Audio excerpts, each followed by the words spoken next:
Chapter 21.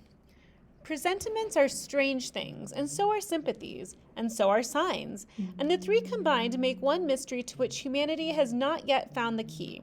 I never laughed at presentiments in my life, because I have had strange ones of my own. Sympathies, I believe, exist, for instance, between far distant, long absent, wholly estranged relatives asserting, notwithstanding their alienation, the unity of source to which each traces his origin, which means, like, distant family members still feel like kinship and close to you even if you've never met them and they live far away, whose workings baffle mortal comprehension, and signs, for aught we know, may be but the sympathies of nature with man. When I was a little girl, only 6 years old, one night I heard Bessie Levin say to Martha Abbott that she had been dreaming about a little child, and to that dream of children was sure a sign of trouble, either to oneself or one's kin. The saying might have worn out of my memory had not a circumstance immediately followed which served indelibly to fix it here. The next day Bessie was sent for home to the deathbed of her little sister. Of late I have often recalled this saying and this incident, for during the past week scarcely a night had gone over my couch that had not brought with it a dream of an infant, which I sometimes hushed in my arms, sometimes dandled on my knee, sometimes watched playing with daisies on a lawn, or again dabbling its hands in running water. It was a wailing child this night, and a laughing one the next. Now it nestled close to me, now it ran from me. But whatever mood the apparition evinced, whatever aspect it wore, it failed not for 7 successive nights to meet me in the moment I entered the land of slumber. I did not like this iteration of one idea, this strange recurrence of one image, and I grew nervous as bedtime approached and the hour of the vision drew near. It was from companionship with this baby phantom I had been roused on that moonlit night when I heard the cry, and it was on the afternoon of the day following I was summoned downstairs by a message that someone wanted me in Mrs. Fairfax's room. On repairing thither, I found a man waiting for me, having the appearance of a gentleman's servant. He was dressed in deep mourning, and the hat he held in his hand was surrounded by a crape band. "I dare say you hardly remember me, miss," he said, rising as I entered, "but my name is Levin. I lived coachman with Mrs. Reed when you were at Gateshead 8 or 9 years since, and I live there still." "Oh, Robert, how do you do? I remember you very well. You used to give me a ride sometimes on Miss Georgiana's bay pony. And how is Bessie? You are married to Bessie." "Yes, miss. My wife is very hearty, thank you. She brought me another little one about 2 months since. We have 3 now, and both mother and child are thriving." "And are the family well at the house, Robert?" "I am sorry I can't give you better news of them, miss. They are very badly at present, in great trouble." "I hope no one is dead," I said, glancing at his black dress. He, too, looked down at the crape round his hat and replied, "Mr. John died yesterday was a week, at his chambers in London." "Mr. John?" "Yes." "And how does his mother bear it?" "Why, you see, Miss Eyre, it is not a common mishap. His life has been very wild. These last 3 years he gave himself up to strange ways, and his death was shocking." "I heard from Bessie he was not doing well." "Doing well? He could not do worse. He ruined his health and his estate amongst the worst men and the worst women. He got into debt and into jail. His mother helped him out twice, but as soon as he was free, he returned to his old companions and habits. His head was not strong. The knaves he lived amongst fooled him beyond anything I ever heard. He came down to Gateshead about 3 weeks ago and wanted Mrs. to give up all to him. Mrs. refused. Her means have long been much reduced by his extravagance. So he went back again, and the next news was that he was dead. How he died, God knows. They say he killed himself." I was silent. The tidings were frightful. Robert Levin resumed. "Mrs. had been out of health herself for some time. She'd got very stout, but was not strong with it, and with the loss of money and fear of poverty were quite breaking her down. The information about Mr. John's death and the manner of it came too suddenly. It brought on a stroke. She was 3 days without speaking, but last Thursday she seemed rather better. She appeared as if she wanted to say something, and kept making signs to my wife and mumbling. It was only yesterday morning, however, that Bessie understood what she was pronouncing your name, and at last she made out the words, 'Bring Jane. Fetch Jane Eyre. I want to speak to her.' Bessie is not sure whether she is in her right mind, or means anything by the words, but she told Miss Reed and Miss Georgiana and advised them to send for you. The young ladies put it off at first, but their mother grew so restless and said Jane, Jane, so many times that at last they consented. I left Gateshead yesterday, and if you can get ready, miss, I should like to take you back with me early tomorrow morning. Yes, Robert, I shall be ready. It seems to me that I ought to go. I think so too, miss. Bessie said she was sure you would not refuse, but I suppose you will have to ask leave before you can get off? Yes, and I will do it now. And having directed him to the servants' hall and recommended him to the care of John's wife and the attentions of John himself, I went in search of Mr. Rochester. He was not in any of the lower rooms. He was not in the yard, the stables, or the grounds. I asked Mrs. Fairfax if she had seen him. Yes, she believed he was playing billiards with Miss Ingram. To the billiard room I hastened. The click of balls and the hum of voices resounded thence. Mr. Rochester and Miss Ingram, the two Mrs. Eshton, and their admirers were all busied in the game. It required some courage to disturb so interesting a party. My errand, however, was one I could not defer, so I approached the master where he stood at Mrs. Ingram's side. She turned as I drew near and looked at me haughtily. Her eyes seemed to demand, what can the creeping creature want now? And when I said in a low voice, Mr. Rochester, she made a movement as if tempted to order me away. I remember her appearance at the moment. It was very graceful and very striking. She wore a morning robe of sky-blue crepe. A gauzy azure scarf was twisted in her hair. She had been all animation with the game, and irritated pride did not lower the expression of her haughty lineaments. In this time period, servants were supposed to not be seen or heard, and Jane isn't a servant. She's above servants but below them, and so Miss Ingram's treatment is really quite cruel and unusual. Does that person want you? She inquired of Mr. Rochester, and Mr. Rochester turned to see who the person was. He made a curious grimace, one of his strange and equivocal demonstrations, threw down his cue, and followed me from the room. Well, Jane, he said, as he rested his back against the schoolroom door which he had shut, if you please, sir, I want leave of absence for a week or two. What to do? Where to go? To see a sick lady who has sent for me. What sick lady? Where does she live? At Gateshead, in Blankshire. Sure, that is 100 miles off. Who may she be that sends for people to see her at that distance? Her name is Reed, sir, Mrs. Reed. Reed of Gateshead? There was a Reed of Gateshead, a magistrate. It is his widow, sir. And what have you to do to her? How do you know her? Mr. Reed was my uncle, my mother's brother. The deuce he was! You never told me that before. You always said you had no relations. None that would own me, sir. Mr. Reed is dead, and his wife cast me off. Why? Because I was poor and burdensome, and she disliked me. But Reed left children? You must have cousins. Sir George Lynn was talking of a Reed at Gateshead yesterday, who, he said, was one of the veriest rascals on town, and Ingram was mentioning a Georgiana Reed of the same place, who was much admired for her beauty a season or two ago in London. John Reed is dead, sir. He ruined himself and half ruined his family, and is supposed to have committed suicide. The news so shocked his mother that it brought on an apoplectic attack. And what good can you do her? Nonsense, Jane. I would never think of running 100 miles to see an old lady who will perhaps be dead before you reach her. Besides, you say she cast you off. So this is like one of those toxic relationships where Jane is doing more than she should, and Mr. Rochester is very modern in a way of saying like, hey, why are you going out of your way to be nice to someone who is so mean to you? So she's young, she's 18, and he's teaching her to have boundaries with toxic people, which I think is really good. I've never interpreted it that way before this year, which is why it's important to read books over and over again. Well, I know you guys don't really like to read sometimes, but because you can learn something because you're experiencing different things at different times of your life. And so that strikes me as like a very positive influence that Mr. Rochester's having on her, even though he is as good in bad aspects. Yes, sir. But that is long ago, and when her circumstances were very different. I could not be easy to neglect her wishes now. How long will you stay?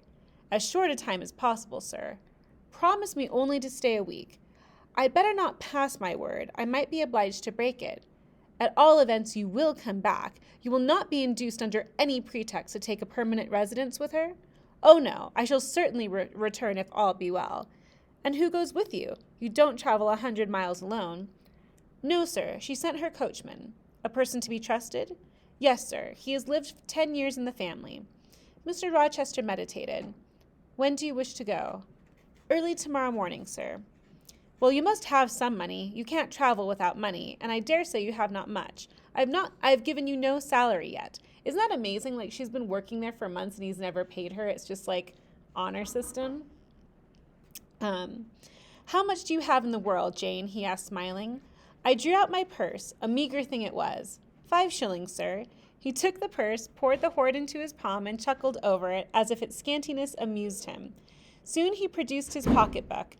Here, said he, offering me a note. It was £50. He owed me but 15. I told him I had no change.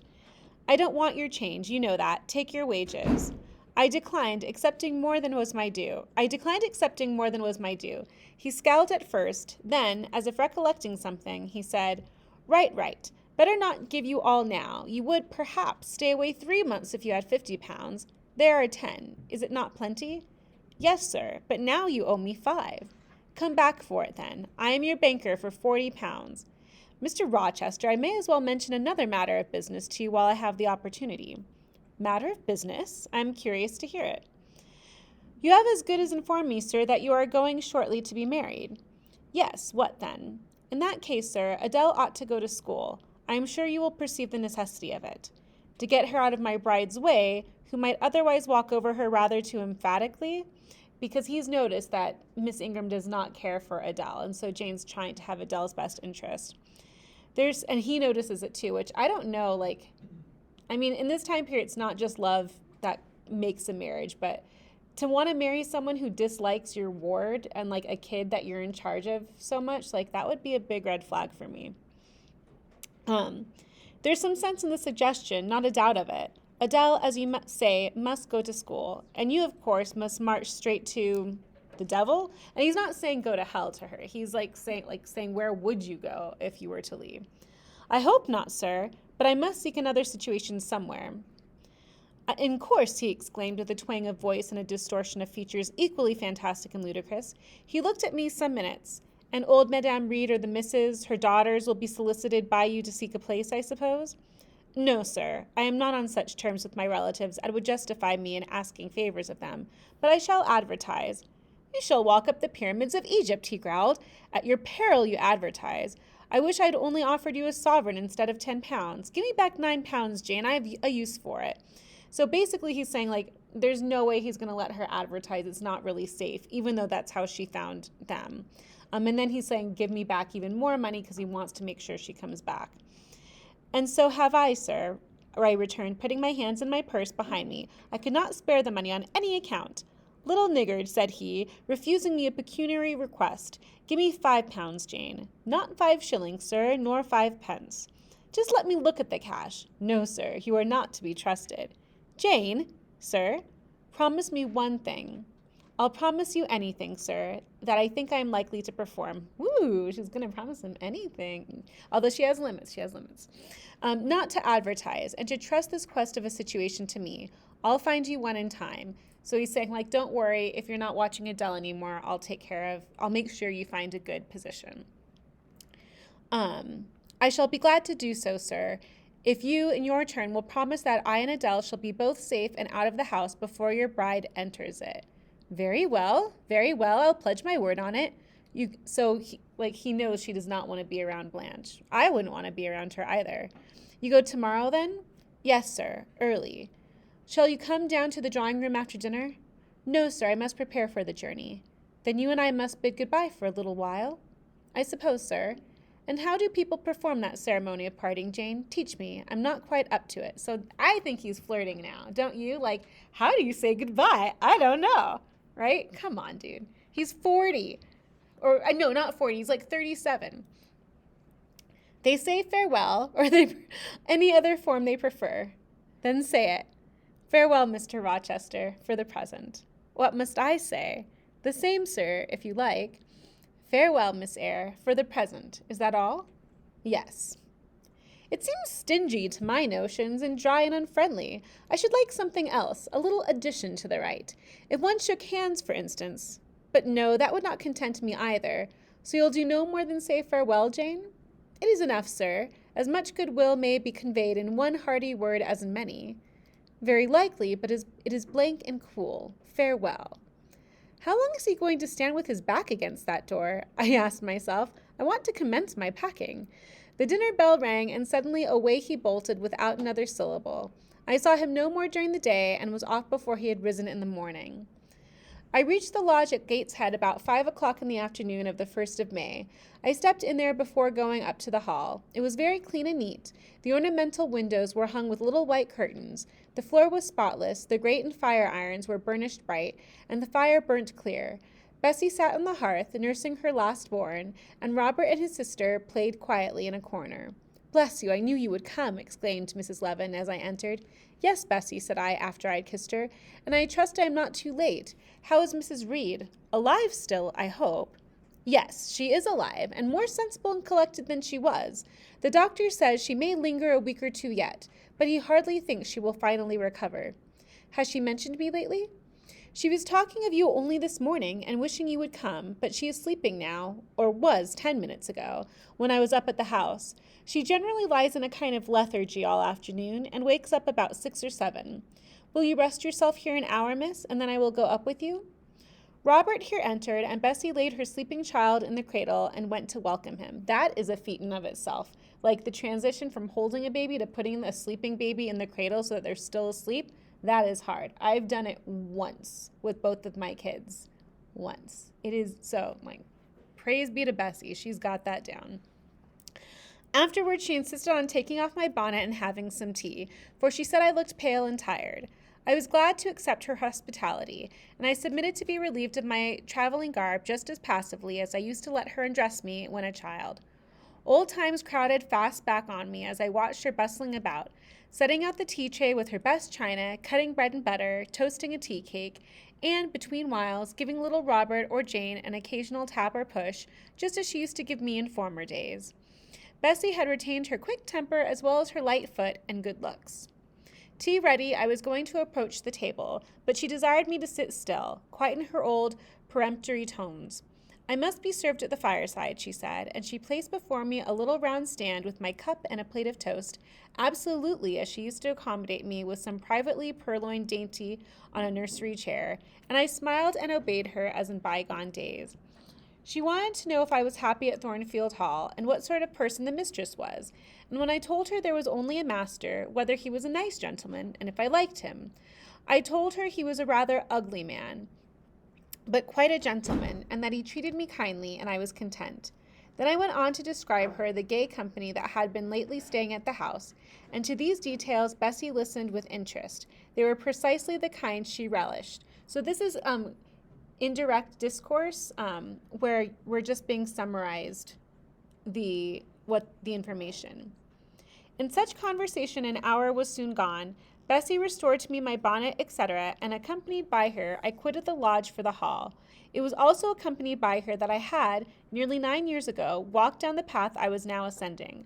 On a dark, misty, raw morning in January, I left a hostel roof with a desperate and embittered heart, and a sense of outlawry and almost of reprobation, to seek the chilly harborage of Lowood, that borne so far away and unexplored. The same hostel roof now again rose before me. My prospects were doubtful yet, and I had an aching heart. I still felt as a wanderer on the face of the earth, but I experienced firmer trust in myself and my own powers, and less withering dread of oppression. The gaping wound of my wrongs, too, was now quite healed, and the flame of resentment extinguished.